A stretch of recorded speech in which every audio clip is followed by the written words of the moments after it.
Hi everyone, I'm Melissa Slotkin. I'm honored to have the opportunity to speak tonight. It's late, so I promise to be a lot shorter than what you just watched. I won't take it personally if you've never heard of me. I'm the new senator from the great state of Michigan, where I grew up.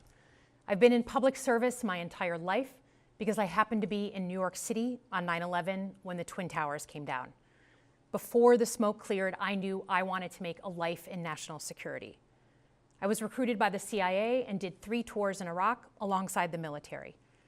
In between, I worked at the White House under President Bush and President Obama, 2 very different leaders who both believed that America is exceptional. You can find that same sense of patriotism here in Wyandotte, Michigan, where I'm speaking from tonight. It's a working class town just south of Detroit. President Trump and I both won here in November. It might not seem like it, but plenty of places like this still exist across the United States. Places where people believe that if you work hard and play by the rules, you should do well and your kids should do better. It reminds me of how I grew up. My dad was a lifelong Republican, my mom a lifelong Democrat, but it was never a big deal because we had shared values that were bigger than any one party. We just went through another fraught election season. Americans made it clear that prices are too high and that the government needs to be more responsive to their needs. America wants change, but there's a responsible way to make change and a reckless way. And we can make that change without forgetting who we are as a country and as a democracy. So that's what I'm going to lay out tonight. Because whether you're from Wyandotte or Wichita, most Americans share 3 core beliefs: that the middle class is the engine of our country, that strong national security protects us from harm, and that our democracy, no matter how messy, is unparalleled and worth fighting for. Let's start with the economy. Michigan literally invented the middle class, the revolutionary idea that you could work at an auto plant and afford the car you were building. That's the American dream. And in order to expand and protect the middle class, we have to do a few basic things. We need to bring down the price of things we spend the most money on: groceries, housing, healthcare. We need to make more things in America with good-paying union jobs and bring our supply chains back home from places like China. We need to give American businesses the certainty they need to invest and create the jobs of the future. And we need a tax system that's fair for people who don't happen to make $1 billion. Look, the president talked a big game on the economy, but it's always important to read the fine print. So, do his plans actually help Americans get ahead? Not even close. President Trump is trying to deliver an unprecedented giveaway to his billionaire friends. He's on the hunt to find trillions of dollars to pass along to the wealthiest in America. And to do that, he's going to make you pay in every part of your life. Grocery and home prices are going up, not down, and he hasn't laid out a credible plan to deal with either of those. His tariffs on allies like Canada will raise prices on energy, lumber, and cars, and start a trade war that will hurt manufacturing and farmers. Your premiums and prescriptions will cost more because the math on his proposals doesn't work without going after your health care. Meanwhile, for those keeping score, the national debt is going up, not down. And if he's not careful, he could walk us right into a recession. And one more thing. In order to pay for his plan, he could very well come after your retirement, the Social Security, Medicare, and VA benefits you worked your whole life to earn. The president claims he won't, but Elon Musk just called Social Security the biggest Ponzi scheme of all time.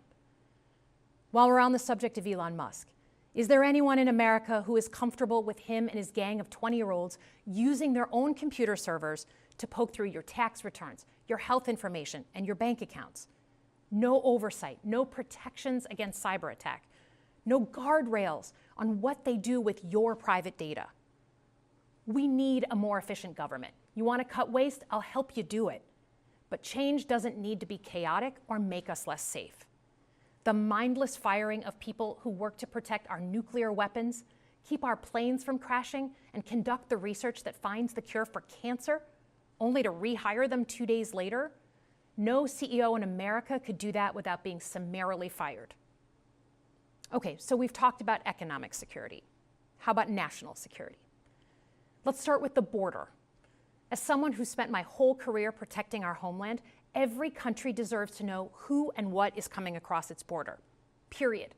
Democrats and Republicans should all be for that. But securing the border without actually fixing our broken immigration system is dealing with the symptom and not the disease. America is a nation of immigrants. We need a functional system keyed to the needs of our economy that allows vetted people to come and work here legally. So I look forward to the president's plan on that.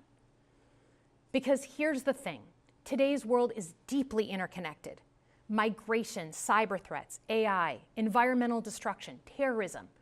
One nation cannot face these issues alone. We need friends in all corners, and our safety depends on it. President Trump loves to say peace through strength. That's actually a line he stole from Ronald Reagan. But let me tell you, after the spectacle that just took place in the Oval Office last week, Reagan must be rolling in his grave. We all want an end to the war in Ukraine, but Reagan understood that true strength required America to combine our military and economic might with moral clarity. And that scene in the Oval Office wasn't just a bad episode of reality TV. It summed up Trump's whole approach to the world. He believes in cozying up to dictators like Vladimir Putin and kicking our friends like the Canadians in the teeth. He sees American leadership as merely a series of real estate transactions. As a Cold War kid, I'm thankful it was Reagan and not Trump in office in the 1980s. Trump would have lost us the Cold War. Donald Trump's actions suggest that in his heart, he doesn't believe we're an exceptional nation. He clearly doesn't think we should lead the world. Look, America is not perfect, but I stand with the majority of Americans who believe we are still exceptional, unparalleled. And I would rather have American leadership over Chinese or Russian leadership any day of the week. Because for generations, America has offered something better. Our security and our prosperity, yes, but our democracy, our very system of government, has been the aspiration of the world. And right now, it's at risk. It's at risk when the president decides you can pick and choose what rules you want to follow, when he ignores court orders and the Constitution itself, or when elected leaders stand by and just let it happen. But it's also at risk when the president pits Americans against each other, when he demonizes those who are different and tells certain people they shouldn't be included. Because America is not just a patch of land between two oceans. We are more than that. Generations have fought and died to secure the fundamental rights that define us. Those rights and the fight for them make us who we are. We're a nation of strivers, risk takers, innovators, and we are never satisfied. That is America's superpower. And look, I've lived and worked in many countries. I've seen democracies flicker out. I've seen what life is like when a government is rigged. You can't open a business without paying off a corrupt official. You can't criticize the guys in charge without getting a knock at the door in the middle of the night.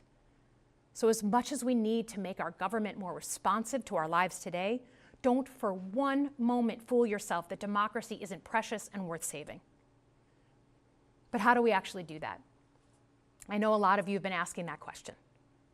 First, don't tune out. It's easy to be exhausted, but America needs you now more than ever. If previous generations had not fought for this democracy, where would we be today? Second, hold your elected officials, including me, accountable. Watch how they're voting. Go to town halls and demand they take action. That's as American as apple pie. Third, organize. Pick just one issue you're passionate about and engage. And doom scrolling doesn't count. Join a group that cares about your issue and act. And if you can't find one, start one. Some of the most important movements in our history have come from the bottom up. In closing, we all know that our country is going through something right now. We're not sure what the next day is going to hold, let alone the next decade. But this isn't the first time we've experienced significant and tumultuous change as a country. I'm a student of history, and we've gone through periods of political instability before. And ultimately, we've chosen to keep changing this country for the better. But every single time, we've only gotten through those moments because of two things: engaged citizens and principled leaders. Engaged citizens who do a little bit more than they're used to doing to fight for the things that they care about, and principled leaders who are ready to receive the ball and do something about it. So thank you tonight for caring about your country. Just by watching, you qualify as engaged citizens. And I promise that I and my fellow Democrats will do everything in our power to be the principled leaders that you deserve. Good night, everyone.